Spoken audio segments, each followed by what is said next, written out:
All right, we have a couple of people there, Robin. Oh, you're on mute. All right, we right to get underway? Yeah, let's go. All right. Well, good afternoon and welcome to today's Great Artesian Basin or GAB Watertight webinar. I'd like to begin by acknowledging the traditional owners of the land on which we meet today. I would also like to pay my respects to elders past and present. My name is Robin Young and I'm the Regional NRM Project Officer, Weeds and Pest Management for Southern Gulf NRM, and our office is based in Mount Isa. I'll now hand over to Nina and Karen to introduce themselves. Thank you. I'll go first. So I'm Nina Groves. I am a project officer working for Desert Channels Group or Desert Channels Queensland, and I'm located in Longreach. And my main role at the moment is the project which we'll talk about today called Watertight. Thank you. And yeah, hi everyone. I'm Corinne Dick-Foss. I'm a senior water officer with the Basin's project management office in the Department of Regional Development, Manufacturing and Water. Our team is based in Toowoomba. So the work our team here in the department conducts is split between many projects. We look after 2 Great Artesian Basin bore rehab grant funding programs, also an additional 2 programs in the Murray-Darling Basin for riparian fencing and installing fish screens, and what we're here to talk about and hear about today, the Watertight project. Thank you for having me here. Great, thank you very much, ladies. So we have a really great presentation today, followed by a discussion and questions section. So if any of you have any pressing questions, feel free to type them in the Q&A box at the bottom, or there'll be time at the end during this session to ask questions to the girls. So thank you very much again, and I'll now refer to Nina to begin the presentation. Thank you, Robin. I appreciate it. I am just going to share my screen, everyone, in the presentation, so just bear with me.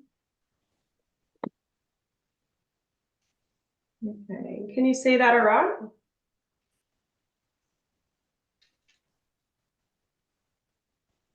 So it's still coming here. Oh, Can't see anything yet.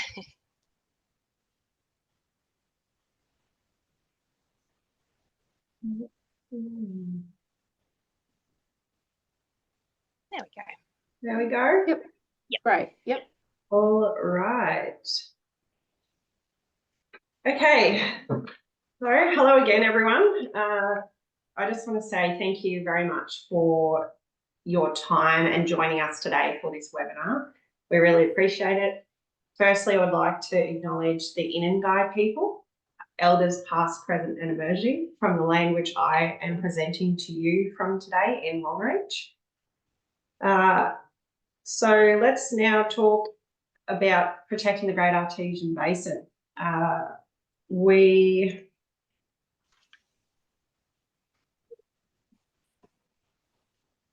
Okay, so the GAB or Great Artesian Basin, there's plenty of information which has been published on the Great Artesian Basin, and I'm only going to touch on a few key facts here today.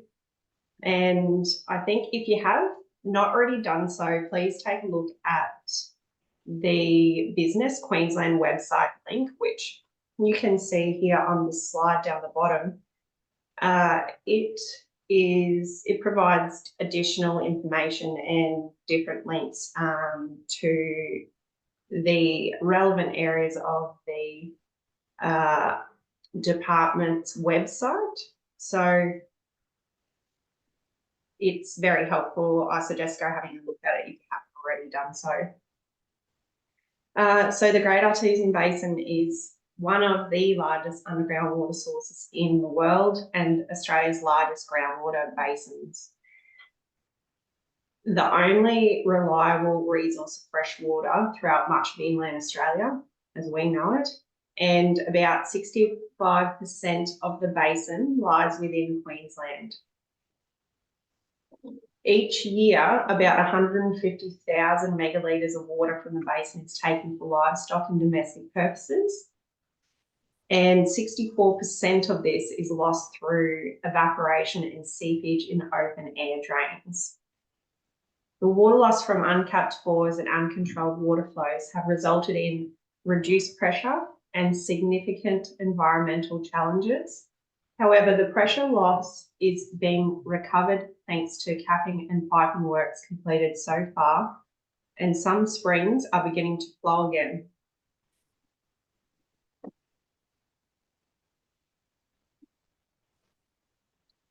The programs to cap and pipe stock and domestic bores have been ongoing for decades, and significant investment has been made to achieve the objective of making the basin watertight.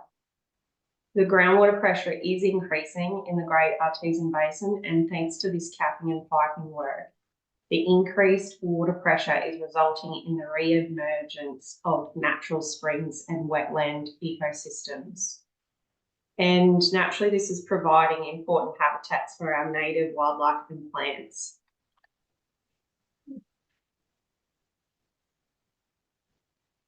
A little bit separate to the watertight project that I'm talking about today, but I will make mention to, given we're talking about re-emerging springs, the Queensland Government's Natural Resource Recovery Program has funded a project separately, delivered also by Desert Channels, to identify and protect re-emerging springs throughout the Great Artesian Basin.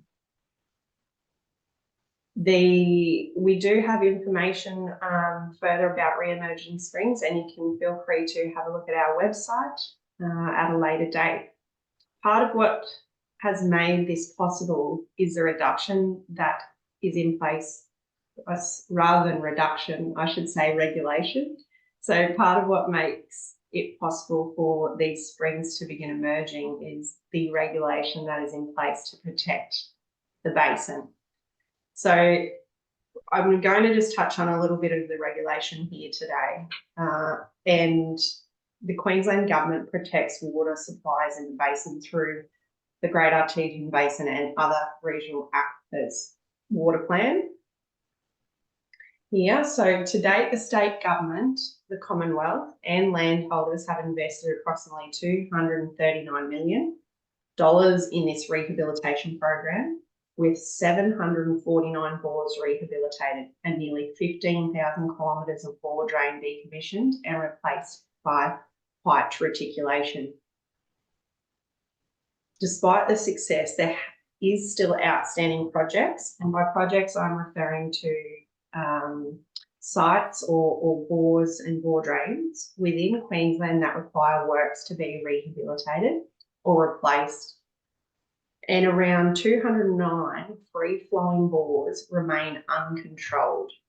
And there are over 4,000 kilometres of open bore drains reticulating water. Under the regulatory protocols, the Queensland Government has set a sunset date of 2nd of September 2032, when, with some minor exceptions, all Artesian basin bores are required to be capped and all open bore drains replaced by piped reticulation. The Queensland Government continues to work closely with the Australian Government, landholders, investors and other stakeholders to save water and restore pressure. This is involving managing the water flow by rehabilitating or replacing bores and replacing open bore drains with pipes, tanks and troughs.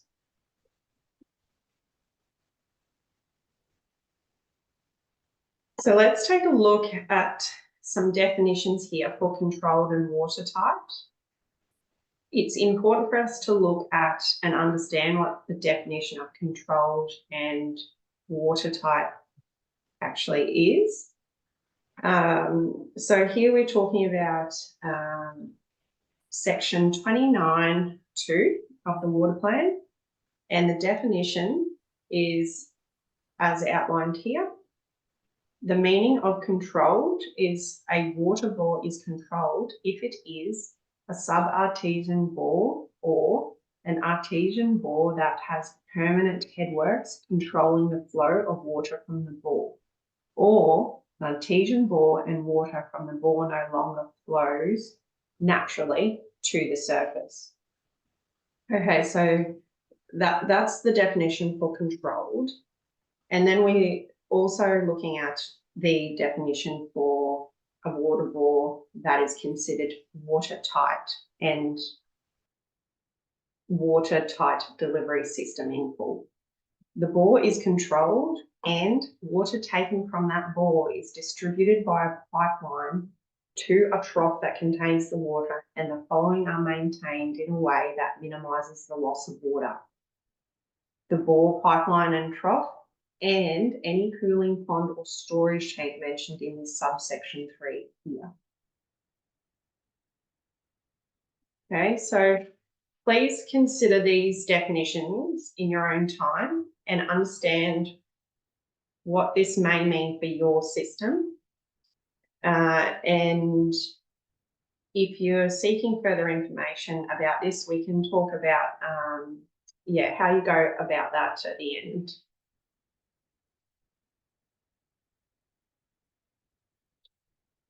I want to raise awareness here of the recent notice which the department issued in late 2023.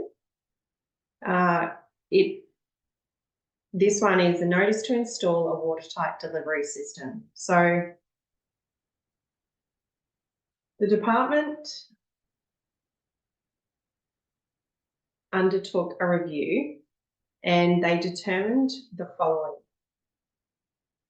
Initially, the water plan referenced a watertight date of the 2nd of September 2027. And the same being said, so that meant that uncontrolled free-flowing bores used under these licenses must be capped and drains must be decommissioned and replaced with pipe distribution systems, okay? The department undertook a review and they determined the following. Drought and natural disasters over the past decade have economically constrained many landholders from being able to undertake the works. The current Improving Great Artesian Basin Drought Resilience Program is fully subscribed and only funded up until June 2024. There will be outstanding projects after June 2024, and there are likely to be ongoing impediments, including a scarcity of the Class 3 drillers, weather conditions limiting site access, and increasing costs for services and materials required to complete the works on time.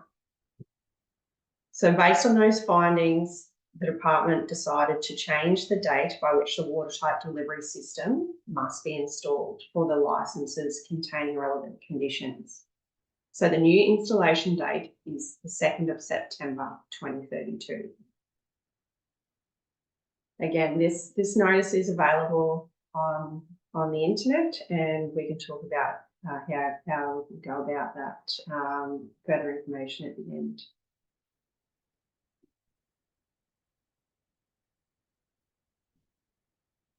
So the DCQ watertight project, the Queensland Government, specifically the Department of Regional Development, Manufacturing and Water, or RDMW for short, has funded Desert Channels Queensland in partnership with other NRM groups to educate and raise awareness of the landholder responsibilities and obligations under the Great Artesian Bore and other regional aquifers plan, the water plan. The benefits of being watertight and requirements from around the maintenance of existing watertight systems across our region. And I should say, not just the DCQ region, but the broader regions across Queensland. Oh, sorry, I've gone ahead there. So just want to talk a little bit about who's involved. So the project involves NRM groups contacting license holders, discussing the license holders' individual circumstance and providing further detail of requirements to become watertight. So the people who are doing that are Desert Channels staff, so myself, and there have been a couple of others as well, in partnership with Southern Queensland Landscapes and Southern Gulf NRM. And additionally, we are also working with Burnett Mary Region Group, Fitzroy Basin Association, Gulf Savannah NRM, and NQTI Tropics to undertake this education and awareness program.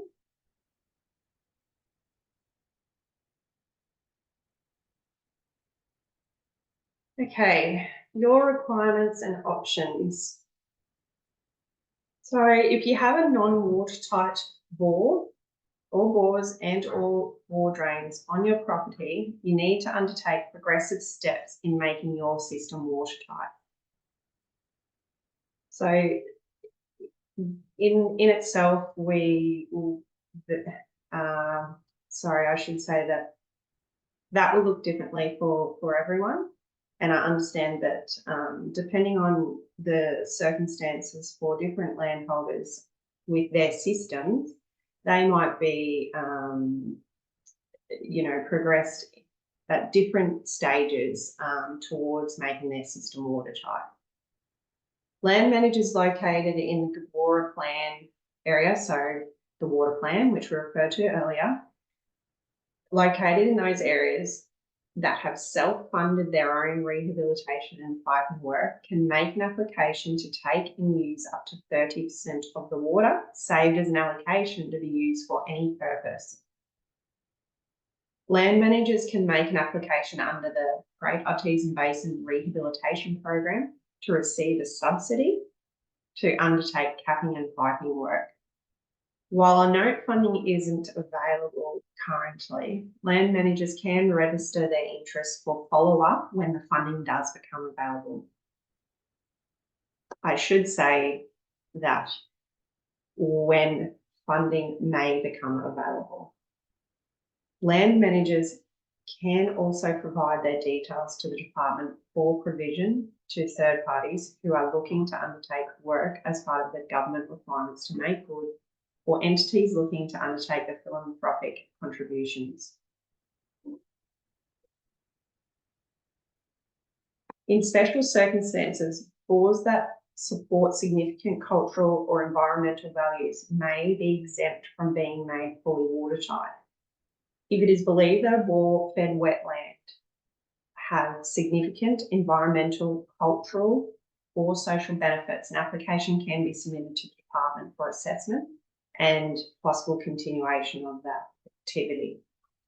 There is an application form for this process, and we also recommend getting in touch with the department to discuss your situation and plans before submitting an application.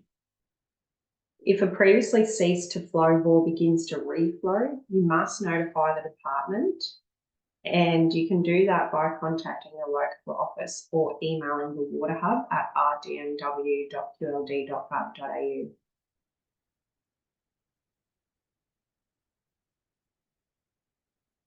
So I'd like to close today by just acknowledging I have made a brief presentation today on a very broad topic, and naturally there will be questions and further information being sought, and we welcome that either through to myself at Desert Channels, the contact details shown here, or the department with the contact details shown here. I will just open the Sorry, I was just opening the question box, but Robin's had a look at that. So, look, I just want to say thank you to everyone for taking the time to listen here today and learn more about protecting the Great Artesian Basin. And thanks, Robin and Karen, for assisting today. Thank you. Thank you very much, Nina. That was very informative and quite enjoyable, actually. There was just a question that came through. It was just asking about how they'll be notified for funding. My response simply was that when we contacted landholders, there is a section where we add that you'd like to be included if funding becomes available, and that data will be supplied to the state government by DCQ on reporting. So we're just going into the questions and answers section now. So I was just going to raise if Corinne could tell us more about the 30% licensing, and then the floor will be open to any of our participants to ask. Excellent, no worries. So with the GABORA water plan, in particular section 53, it provides an incentive for water licence holders to make their bores and drain systems watertight. So watertight essentially means that uncontrolled free-flowing bores have headworks installed to allow the control of the water. Bore drains would no longer be in use in its place there would be piping, tanks and troughs installed to distribute the water from the bore. So all water use is through a controlled method, reducing the total loss of water. So the water plan allows for 30% or greater of the water savings generated from making bores and drains watertight to be granted as a water licence to the landholder. The volume of water granted as a water licence will then have an associated market value, which can be used to help offset the cost of installing a watertight delivery system. So there are some specific eligibility criteria stated in the water plan for those wishing to participate, or if you are interested, there is a copy of the GABORA water plan on the Business Queensland website. But if you had some specific information or questions about that 30% licence option, you can contact our department's water licensing team. So if you've got a local office handy, you could pop in there and ask the question. If not, there's a couple of email addresses that was as part of Nina's presentation, but I can pop them in the chat as well. And also our team might be able to assist as well. So I'll pop our email address in the chat, and feel free to use that if you'd like. We're here to help. Thank you very much. Now we've just had a few questions come through. So the first question was, how is the department or the NRM groups working to assist those landholders who are part of the share bores on reserved land?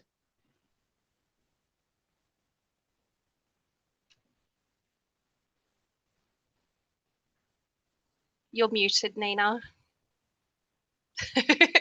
Sorry, I said that is a good question. It is a good question. Great question.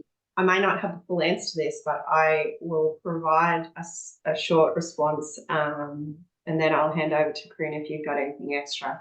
Sure. And look, I will say here, if we don't have the answer to these questions up front, we're happy to take notice and get back to the attendees if that's something that you're interested in.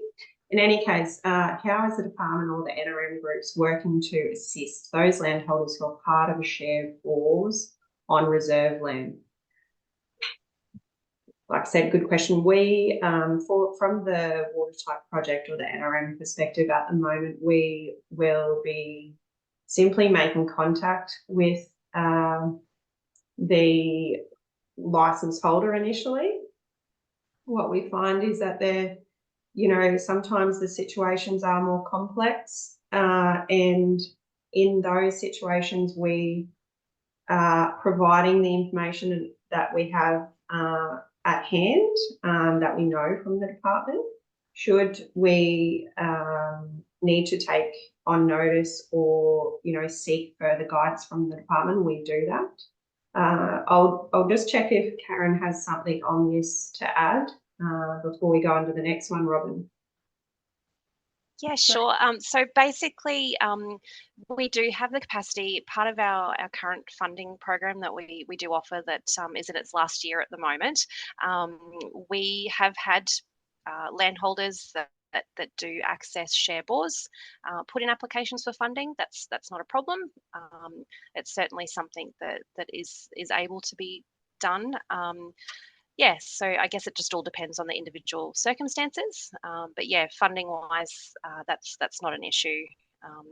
Yeah, so there's any specific questions, by all means, you could certainly get in touch with our team specifically, and we can talk more one-on-one if that helps. But yeah, I've popped our direct group email address of our team in the department for the department in the chat. So it's that GAB PMO one there if you'd like to get in touch with me and we can talk a bit more. Thank you.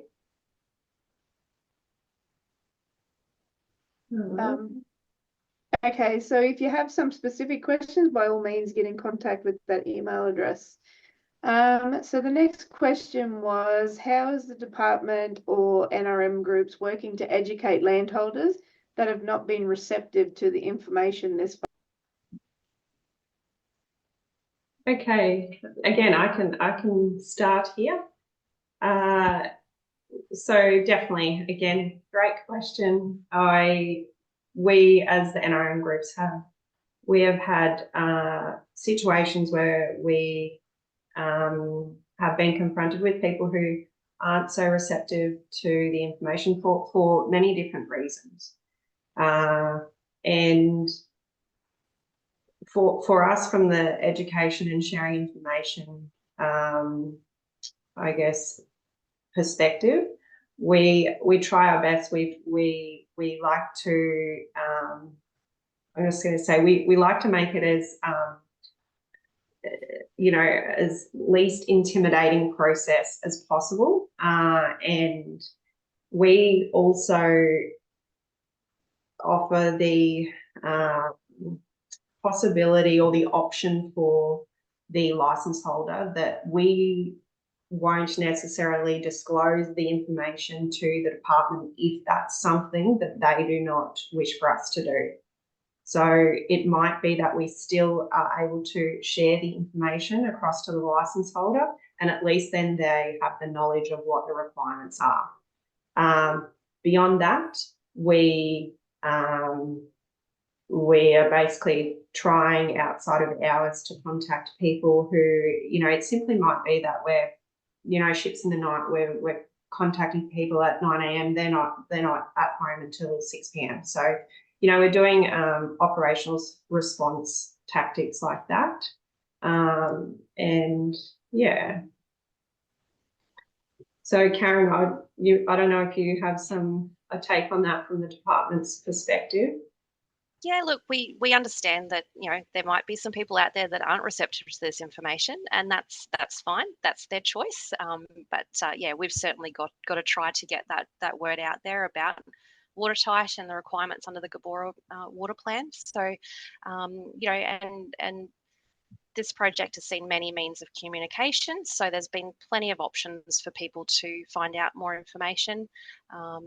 Yeah, I guess this sort of leads into probably the next question there on the forum. So yeah, people have a choice. Essentially, we were very happy that that we could extend that watertight deadline because 2027 was looming very quickly, and we realised that there is a really big expense involved for some people out there, and that would be causing a lot of stress, particularly not knowing what was going to happen if they don't meet that deadline, which is it's now been extended, but there's still some concern from landholders out there, and we fully understand, and that's why the review was actually carried out. So to see how it was all going and what status it was at. That will probably happen again, I'm sure, between now and 2032. So watch this space. As for the comment there, the question about the consequences, to be honest, there hasn't actually been anything produced yet as to what the consequences will be. They're still, the policy team are still working on that side of thing. So yeah, I can't really give an answer because I don't know myself. So yeah, it's a bit of a watch this space. So yeah, sorry that's not more specific, but yeah, I know people are worried about not meeting that deadline. So, and I can understand that. And I think, Karen, that probably is all the more reason for people to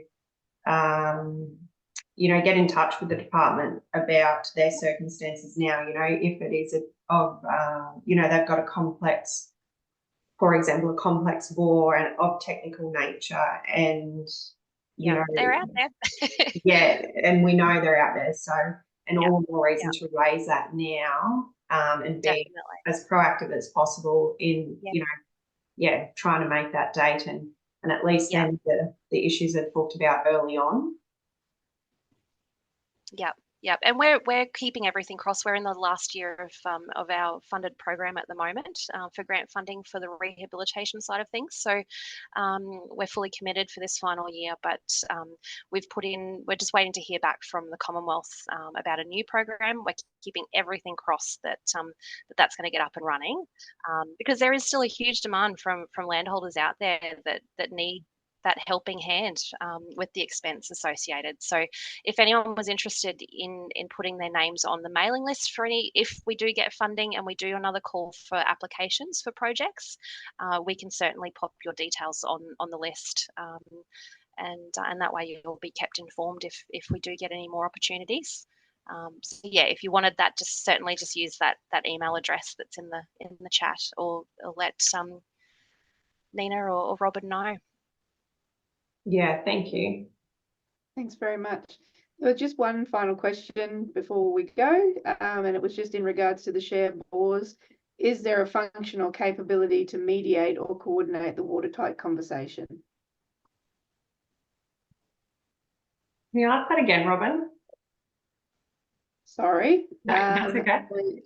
In regards to the share bores, is Yep. there a function or capability to mediate or coordinate the watertight conversation? Okay, yeah. Look, I suppose the NRM groups, we definitely haven't, guess we haven't entered into that territory in the project as yet. We do know of obviously some shared bore situations, and we have those, I guess, one-on-one conversations, and are having discussions with those or license holders in particular about their circumstances. But I don't know of this function at this stage. Yep. Karen, does the department have any of those functions? No, generally not. So in the instances where share bores have been part of obtaining funding for project works, essentially we leave all of the negotiation and that up to, normally there's sort of a main contact person that's lodged the application, and then they communicate with the rest of the shareholders. We don't get involved in those conversations. But generally, you know, as a requirement for our funding, there would have to be some formal water sharing agreement. And again, we don't get involved in those negotiations if there isn't one already in place. But yeah, we certainly do have experience with working with shared bores. It just all comes down to the individual circumstances. It can be quite a broad area of topic. So. Definitely, and everyone's got individual circumstances. Definitely. So that finalises the question and answer section. Again, I'd like to thank everybody for their time and their participation. We really do appreciate it. And I'll leave it up to Nina and Corinne to say their goodbyes. Thank you. Thank you. Yeah, again, thank you, everyone. We really appreciate your time, and look at the, once we've finalised the webinar, I look to also provide you with the information sheet, which will encompass some of the information that we touched on today, including some helpful links about the licensed bore drillers in Queensland, change of detail forms, linking back to the department's website, and our contact details and the departments. So we'll share that, and yeah, look forward to your call if you have any questions. Thank you. Thank you, everyone, for having me here today. Yeah, great questions. Thank you. Yeah, it's really good to see you all engaged. So appreciate it. Thank you. And by all means, reach out if you think of anything else. Yeah, love to have a chat. Thank you, everyone. Thanks very much.